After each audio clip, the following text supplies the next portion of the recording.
We're talking tools of the trade with Aaron Townsend. And Aaron, every professional golfer, obviously, the golf clubs are really important to them. There's the aesthetic side of it, how a club looks, and then also how it performs.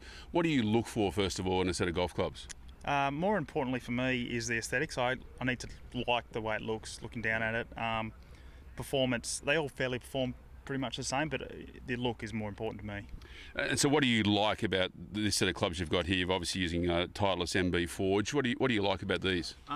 They're a classic looking iron. I've always used a blade. I like the way they play too. They seem to flight quite nicely for me. And yeah, the way they look too is I love that too.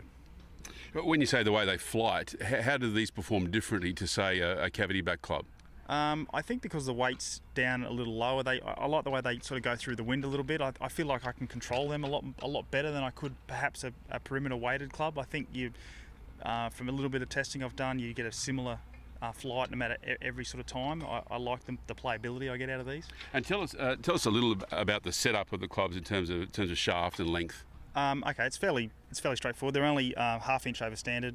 Lie angle's a couple up because I'm quite tall, so that's been my setup probably for the last 10 years. So it's fairly simple when I get a new set.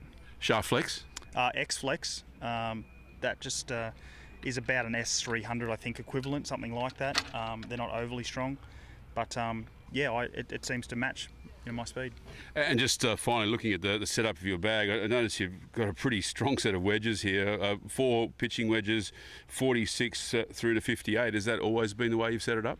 Actually, no. That's a new occurrence. I've only put that in start of this year. I found that I was probably carrying a little too top heavy. Had a 3-iron in the bag as well, so I've gone to 4 wedges and basically now have a 4-degree gap all the way through my set, all the way up to 3-wood.